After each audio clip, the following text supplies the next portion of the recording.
திருச்சிற்றம்பலம். சிவசிவ மெய்யன்பர்களே, கடந்த பதிவில் அற்புத திருவந்தாதியின் பாடல் 29 இறைவன் பூக்கோல மேனியிலே பொடி பூசி என்பு மாலை அணிந்து பேய்கோலம் கொண்டிருந்த கோலத்தை நமக்கு காட்டி அருளிய காரைக்கால் அம்மையார் இன்று நாம் சிந்திக்க உள்ள அற்புத திருவந்தாதியின் பாடல் 30 அந்த என்பு அணிந்த மாலையோடு இறைவன் பேய்க்கணங்களோடு அவர்கள் மகிழ்ந்தபடி ஆடக்கூடிய ஆடலை நமக்கு படம் பிடித்து காட்டுவதை நாம் ரசிக்கலாமா? இந்த பாடலை கேளுங்கள். பிறர் அறியலாகா பெருமையரும் தாமே, பிறர் அறியும் பேருணர்வும் தாமே, பிறருடைய என்பே அணிந்த இரவில் தீ ஆடும் எம்மனார் வன்பேயும் தாமும் மகிழ்ந்து. இந்த பாடலை உற்று நோக்கினால் முதல் அடியிலும் இரண்டாம் அடியிலும் பிறர் என்ற சொல் இருப்பதை நாம் காணலாம். அதே போல இரண்டாம் அடியின் தனி சொல்லிலும் பிறர் என்ற சொல் வருவதை நாம் காண முடியும். இந்த முதல் அடியிலே உள்ள பிறர் என்ற சொல் யாரை குறிக்கிறது தெரியுமா? அது புறச்சமயத்தாரை குறிப்பது. இவர்களுக்கெல்லாம் இறைவன் முழுமுதற் பொருள் என்ற உணரக்கூடிய ஞானம் கிடையாது. இப்படி இறைவனிடம் அன்பு, பிரியம், பக்தி இல்லாத இந்த புறச்சமயத்தாரால் அறிய ஒண்ணாத பெருமை உடையவன் நம்முடைய சிவபெருமான். அப்பர் பெருமான் இவர்களை அருட்கண்ணால் நோக்காதார் அல்லாதாரே என்றே அழைப்பார்.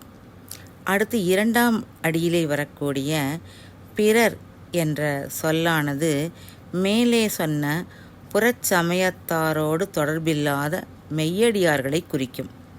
இவர்களைத்தான் காரைக்கால் அம்மையார் அவர்களில் பிறராகி அருட்கண் உடையவராகிய அன்பர்கள் என்று சொல்வார். இவர்களெல்லாம் அறிந்து மகிழவல்ல ஞான திரளாய் திகழ்பவன்தான் நம்முடைய சிவனார் என்று சொல்கிறார். இதைத்தான் சிவப்பிரகாசம் என்ற சாத்திர நூலும் நமக்கு சொல்லும்.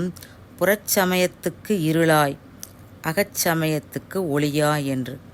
புறச்சமயத்துக்கு கண்ணுக்கு புலப்படாத இருள் போன்றும் அகச்சமயத்தவர்களுக்கு ஒளிவடிவாயும் இறைவன் இருப்பான் என்று நமக்கு சொல்லுவார். அடுத்து தனிச்சொல்லாக வந்த பிறர் என்ற சொல் படைத்தலையும் காத்தலையும் மேற்கொண்டமையால் தம்மை இறைவனோடு வைத்து எண்ணி செருக்குற்ற பிரம்மனையும் திருமாலையும் குறிப்பது. இப்படி பிறர் என்ற ஒரே சொல்லுக்கு 3 விதமான பொருளை சொல்லி இந்த பாடலுக்கு மடக்கணி என்ற அணிநயத்தை அம்மை அலங்கரித்து வைத்த நயம் நாம் அறிந்து இன்புற வேண்டிய ஒன்று.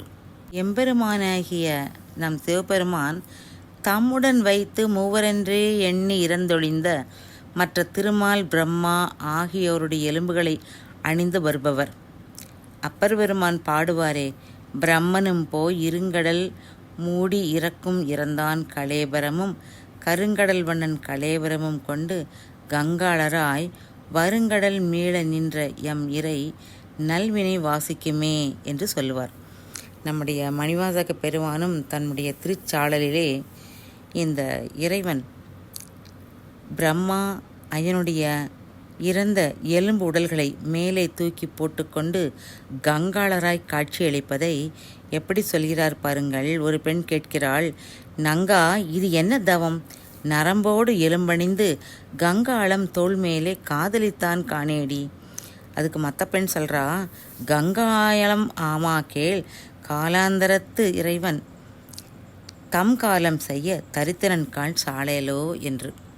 இத்தகு பெருமையுடைய இறைவன் இரவிலே தீயிலே நின்று கொண்டு கொடிய பேயும் தாமுமாக கூத்தாடுகிறாராம். நள்ளிரவில் நட்டம் பயின்றாடும் நாதனே என மாணிக்க வாசகரே சொல்லுகிறார் என்றால் எல்லாம் ஒரே பயங்கரமான சூழ்நிலை. இப்படி இறைவன் ஆடுவது அவனுக்கு சிறுமையல்லவா என நாம் நினைக்கிறோம். ஆனால் இறைவன் மீது அன்பு மிக உடையவர்கள் இதெல்லாம் அவன் பெருமையை காட்டுவது என்று சொல்வார்கள். இப்படி நட்டம் பயின்று ஆடுபவன் எங்கே நின்று ஆடுகிறானாம் என்றால் மயானத்திலே. அந்த மயானத்திலே தீயிலே ஆடுகிறான். இறைவன் ஜோதி வடிவானவன்தான். அவன் நெருப்பாகவும் நிற்பான். அவனது அம்சம் பெற்ற ருத்ரமூர்த்தி ஒருவரை காலாக்னி ருத்ரர் என்று சொல்வார்கள். அக்னி எல்லாவற்றையும் அழிப்பது, தூய்மைப்படுத்துவது, தூய்மையை உடையது. அக்னியை தேஜஸ் என்பார்கள். தேவர்களுக்கெல்லாம் வாயாக இருப்பது அக்னி. அதனால் தேவர்களுக்கு வழங்கும் ஆகுதிகளை அக்னியிலே பெய்கிறார்கள்.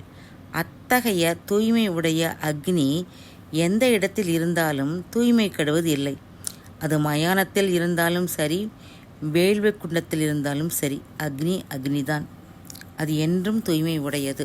அந்த தூய அக்னியிலே நின்று அவன் ஆடுகிறான். அந்த அக்னி அவனை நீராக்குவதில்லை, சுடுவதே இல்லை. இது பௌதிக அக்னி. இறைவனோ எல்லாவற்றுக்கும் மேலான தேஜஸாக இருப்பவன். சர்வ பிரளய காலத்தில் எல்லாவற்றையும் எரித்துவிடும் மகா தேஜஸ் அவன். அவன் அழிவற்றவன் என்பதை அவன் அக்னியில் ஆடும் செய்கையே நமக்கு காட்டுகிறது. எல்லோரும் உறங்கும் சமயம் இறைவன் நடனமாடுகிறான். உறங்குவது போலும் சாக்காடு என்றார் வள்ளுவர்.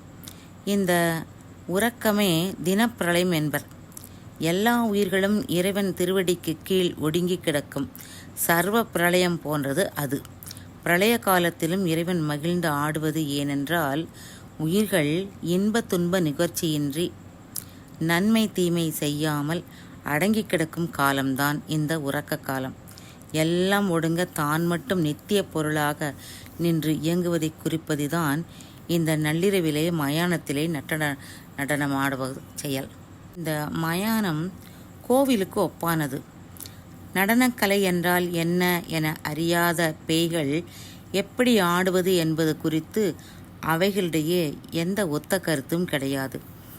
இவர்களுடன் ஆடுவதே கடினம். ஆனாலும் இறைவன் இவர்களோடு இணைந்து சாமர்த்தியமாக மகிழ்வாக ஆடியதாக அப்பர் பெருமானும் தன் இன்னம்பர்த்தல பதிகத்திலே சொல்லியிருப்பார்.